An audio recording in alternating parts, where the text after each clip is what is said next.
ነገር ባይኖረን ነገ አለን። ዛሬ እኛ ላይ እጃችን ላይ ምንም ነገር ላይኖር ይችላል። ነገር ግን ጤና ያለው ሰው ነገን ያያልና ነገ ላይ ደግሞ ሌላ ቀን ነው። ነገን ሰርቶ ይለወጣል። ነገ የተሻለ ቀን ነው። ያላገባም ያገባል። በተቻላችሁ እውነት ለመናገር አያችሁት አይደል? ሰው ላይ ቆሞ ሲሄድ በቃ ጤነኛ የሚመስለና ብዙ ጊዜ ደስተኛ የሚመስለና ብዙ ሰዎች አለን እና የሰው ልጅ በከለር ወይ ደግሞ በሁኔታችን ነው ሰው ጤነኛ ነው ማለት አይቻልም። እና ለካ አሞት ነው እንደዚህ የጠፋው በሰላም አይደለም። እና እንግዲህ እንደተመለከታችሁት ከህመሙ አላገገመም፣ ኦክሲጅን እንትን እንዳለበት ነው። ነገር ግን ፈጣሪያችሁን ማመስገን አለባችሁ ብሎ ሰዎችን ምንም ባይኖራችሁ ጤና ካላችሁ ፈጣሪ ማመስገን አለባችሁ እያለ እንግዲህ ነገሮችን ያው እህቱ ባስገደደችው ነው እንጂ መጣት አይፈልግም ብላለች። ነገር ግን ለሌሎችም ትምህርት እንዲሆን መልእክት አስተላልፏል ማለት ነውና አላህ ያሽረው። አሰላሙ አለይኩም ወራህመቱላሂ ወበረካቱ። ውድና የተከበራችሁ የቻናል ቤተሰቦች እንዴት ናችሁ? ደህና ናችሁ ወይ? እኔ ያለሁ አልሐምዱሊላህ። ለቻናል አዲስ ከሆናችሁ ላይክ፣ ሼር፣ ሰብ እያደረጋችሁ አበረታቱኝ። አላህ ከመጥፎ ነገር ይጠብቃችሁ፣ የታመማችሁንም አላህ ያሽራችሁ፣ የተጨነቃችሁትንም አላህ ጭንቀታችሁን ያቅልላችሁ፣ አላህ ይጠብቃችሁ። እውነት ነው የሰው ልጅ ጤና ካለው ወላሂ ምንም ነገር ባይኖራችሁ ከምትፈልጉት ደረጃ ስበብ ካደረሳችሁ ሁሌም ትደርሳላችሁ ከአላህ ጋር ማለት ነውና እውነት ነው የሰው ልጅ ብዙ ጊዜ ጎዶሏችን የሚታየና ስንታመም ነው። የታመማችሁ ጊዜ ምን ያክል ጤና ዋጋ እንዳለው ይገባናል። ግን እዛ ካልታመምና ያለን ነገር ቢኖር እንኳን ራሱ ትንሽ ነገር ስጎልብን በጣም ነው የምንናደደው፣ ፈጣሪ እናማርራል። እና ከምንም በላይ ጤና ካለ ሁሉም ነገር እንደሚመጣ በእርግጠኝነት ነው። እንግዲህ ያብንም ሰምታችሁታል። ሲቀጥል ደግሞ እንዲያለው የሰው ልጅ ማለት ነው የሰው ልጅ ክፋትም ሆነ መልካምነት የምታውቁት እናንተ በታመማችሁ ሰዓት፣ በጨነቃችሁ ሰዓት ከጎናችሁ እውነት ነው የምላችሁ። ብዙ ጊዜ ሰው አለን እንላል በጎናችን። ነገር ግን እነዚህ አሉኝ የምትሏቸው ሰዎች እናንተ በተቸገራችሁ ጊዜ፣ ባጣችሁ ጊዜ፣ በወደቃችሁ ጊዜ ከጎናችሁ የሉም። እንደውም ቀድሞ የሚሸሿቸው እንደዚህ አይነት ሰዎች ናቸውና ሰዎችን የምትታዘቡበት ጊዜ ነው። ያልጠበቃችሁት አንድ ቀን ለእናንተ ቦታ ሰጥቷችሁ የማያውቅ ሰው፣ ያላህ ሰላምታን ራሱ ሰልሟችሁ የማያውቅ ሰው ግን በችግራችሁ ሰዓት ከጎናችሁ ሆኖ ታገኙታላችሁና የሰው ልጅ መፈተኛው በችግር ጊዜ ነው ማለት ነው። ችግር ሰዎችን የምታጣራ ወንፊት ናት ማለት ነውና ያብ እንግዲህ በጣም ተሰምቶት ከልቡ አዝኖ ነው እየተናገረ ያለውና እውነት ነው የሰው ልጅ ሲታመም መጠየቅ አለብን። ሰው ሲጠፋ ለዛ ነው ብዙ ጊዜ የሰው ልጅ ሚዲያ ስትኖሩ ስታጨበጭቡ፣ ገንዘብ ሲኖራችሁ፣ ሰው ሲኖራችሁ አጨብጫቢያችሁ ብዙ ነው። ግን እናንተ በተጠፋችሁ ሰዓት ላይ ወላሂ ያን አብሮ የሚበላ ሰው፣ ያን አብሮ የሚጠጣ ሰው፣ ያን ስንት ነገር ሰው እያላችሁን ይበልጣለሁ እያለ ከጎናችሁ ሲሆን የነበረ ሰው እናንተ ግን ሰው ከሌላችሁ፣ ከታመማችሁ፣ ከወደቃችሁ፣ ገንዘብ ካጠራችሁ ከጎናችሁ አታገኙትምና እንደነገርኳችሁ ያብ እንግዲህ በዚህ ታይም ላይ ማንም ከጎኔ የለም ከእህቱ ውጭ ማለት ነውና በጣም አዝኗል፣ ልቡ ተሰብሯል። እነዛ ጓደኞች አሉኝ የምላቸው ነገር ሁላ በጤና ያብረውኝ የነበሩ ሁሉ ዛሬ ላይ የሉም ብሎ ልቡ ተሰብሮ እንግዲህ አይታችሁታል። እና ካለበት በመጀመሪያ አላህ ያሽረው። በዛ ላይ በመቀጠል ደግሞ የምነግራችሁ ፈጣሪያችሁን አመስግኑ ባለውም ነገር ቢኖር ይህ በጣም ትልቅ ነገር ነው። የእውነት ነው አመላችሁ። በጣም ምንድ ያለው እኛ ባንተን ራሱ በቃ የሰው ልጅ በተቸገረ ያኔ የሆነ በተቸገራችሁ ጊዜ በተሰጣችሁ ጊዜ ማመስገን በቃ የምታመሰግኑ ከሆናችሁ ትግስት ይሄን እንደዚህ በላ ሲመጣባችሁ፣ መከራ ሲመጣባችሁ በሶብር የምታልፉ ከሆነ በጣም ትልቅ አጀር አለው ከእናንተ ራሱ አላህ ራሱ በዚህ ትልቅ ምንዳ ይሰጣችኋል።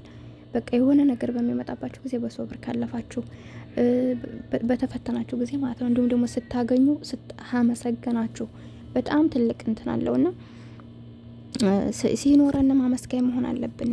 ስንታመም ማመስገን መሆን አለብን። ለምንድን ነው አንዳንድ ጊዜ እኛ ኮልን በቃ ፈጣሪ ሲለው የሆነ ትልቅ ነገር ሊደርስባችሁ ሲል በትንሽ ነገር እናካርጓችሁ ያልፋል። ግን ያ ነገር ስላት ሊሆን ይችላል፣ ሊወጋችሁ የነበረው የሆነ ሰውም ሊሆን ይችላል፣ ሊገላችሁ የነበረው ግን የሆነ አንገታችሁን አንቋችሁ ግን ሳይገላችሁ ቢመለስ በቃ በዛ ነገር እንዲትማረው ነው። ያንን ነገር ደግሞ ለምን ተነካው ሳይሆን እንደ ብሞትሳ በዛው ቢጨርሰኝሳ ብላችሁ በዛ ይቆስል አልሐምዱሊላህ ማለት መቻል አለባችሁ። ገባችሁና በቃ የአላህ የሚወደውን ሰው በትንሽ ነገር ይፈትነዋል። በተፈተነው ነገር ደግሞ በሶብር ማለፍ አለበትና በጣም ትልቅ ነገር ነው ይሄ ነገር።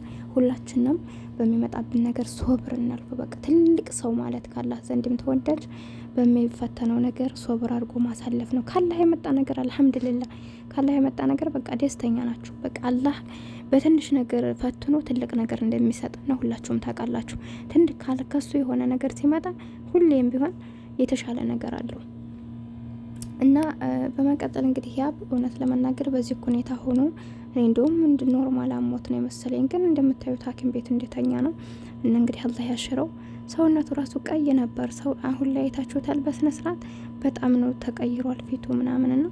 ምን እውነት ለመናገር እኔ ብዙ ዩቱበሮችን አያለሁኝ፣ ግን ወላሂ ውስጣቸው በቃ በሽታ ላይ ናቸው። የሚገርማችሁ ነገር እና አንዳንድ ጊዜ እንደው ንግርም ነው የሚለኝ እና የሰው ልጅ ቁሞ ስለሄደ ጤነኛ ነው፣ ቁሞ ስለሄደ ደስተኛ ነው ማለት አይቻልም።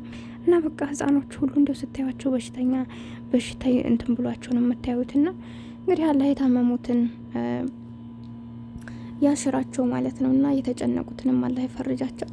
እና ልነግራችሁ የምፈልገው ሁሌም ቢሆን የሰው ልጅ ሲኖረው አይደለም አብራችሁ ማጨብጨብ። ይሄ የዩሌን ስራ ይባላል። እኔ አሁን ጓደኛ ባለኝ ጊዜ አብራችሁ እናንተ ዝም ብላችሁ ወይ እነዛን ሰው ጋር ለማለያየት ወይም ደግሞ አርጋለይ ለመባል ብቻ የምታረጉልኝ ከሆነ እንዲህ አይነት ሰው አስፈላጊ አይደለም።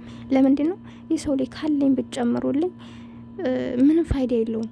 ግን እዛ ጋር የሚበላው አጥቶ በረንዳ ላይ የሚያድር ሰው እያለ የሚተኛበት አጥቶ ብርድ እንትን ሲለው እያደረ ለዛ ሰው መስጠት እንጂ እኔ ካለ ላይ ብጨምሩልኝ ሀታ ምንም ቦታ አልሰጠውም።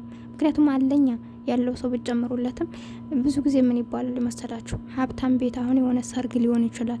ሰርግ ተጠርተው ራሱ ብር የሌላቸው ሰዎች ከሆኑ እዛ ሀብታም ሰርግ አይሄዱም። ለምንድን ነው? አንደኛ ይዘውት የሚሄዱት ነገር እነሱ ላይ ትኩረት የለውም። በቃ ሁለተኛ ደግሞ እናንተ ተጨንቃችሁ ተጠባችሁ ለዛ ለሀብታም እንኳ ትልቅ ነገር ብታደርጉ እሱ ቦታ አይሰጠውም። እናንተ እኮ ያንን ነገር ከሱ ቤት ለመሄድ እኮ ከቤታችሁ ምናልባት በ2 አመት አንዴ ዶሮ ላይ ይበላ ይችላል። ከቤታቸው በሽሮና በሌላ ነገር እየንትን እያሉ ህይወታቸውን እያስተላለፉ ማለት ነው። ግን እሱ ጋር ለመሄድ ተበድሮ ምን ብሎም ስጋ ሰርቶ ይሄዳል። እናንተ አሁን ያንን ነገር ለነሱ ብላችሁ ተጨንቃችሁ ተጠባባችሁ የሌላችሁን ነገር ተበድራችሁም ሊሆን ይችላል። እኔ በቀላሉ ነው የምነግራችሁ። ግን እነዛ ሰዎች ዘንድ ግን ያንን ነገር ምንም ቦታ የለም። እነሱ ከዛ በላይ ሁልጊዜም ስለሚበሉና ለዛ ነው በቃ የሰው ልጅ ባላችሁ ካለው ላይ መጨመር ሳይሆን የሌለውን ሰው ብታረጉሳ ከአላህ አጀር ታገኛላችሁ። ለእናንተም በቃ ጥሩ ነው። በእናንተ ምክንያት ያነ ሰው ርቦት አሁን በቃ ያን የወሰዳችሁለትን ነገር ጠግቦ ሲበላ አይታችሁ ፈገግ ቢል እንዴት ያስደስታችኋል? የእውነት ሰው የሆነ ሰው ከሚደረግለት በላይ እኛ እንደሰታለን። የሆነ ነገር ሰታችሁት ያን ሰው በእናንተ ምክንያት ፈገግ ብሎ ስታዩ በጣም ያስደስታል። በእናንተ ምክንያት አዝኖና ተክዞ ብታዩሳ በጣም ያማል ህሊና ላለው ሰውና ለዛ ነው ሁልጊዜም ቢሆን የሰው ልጅ ካለው ላይ መጨመር ወይም ደግሞ ሲደሰት አብሮ መሆን ሳይሆን ሰው ልጅ ሲከፋም ሲጠፋም ሲያዝንም ሲታመምም ከጎኑ መሆን አለብንና ይህ ማለት ደግሞ እንዳልኳችሁ ከኛ በሰውኛ ሳይሆን ከአላህ ራሱ አጀር አለው ማለት ነው። እና በተረፈ እንግዲህ ያ በአላህ ያሽረህ። ለማንኛውም አይክፋህ። ይሄ ያለ ነው። ሰዎችን የምታውቅበት አጋጣሚ ነው። ካለህበት ደግሞ ድነህ እንደምትመጣ ተስፋ አረጋለሁ። አላህ ይጠብቀን ሁላችንንም። እወዳችኋለሁ፣ አከብራችኋለሁ። ይህን ቻናሌ ደግሞ ላይክ ሰብ እያረጋችሁ አበረታቱኝ።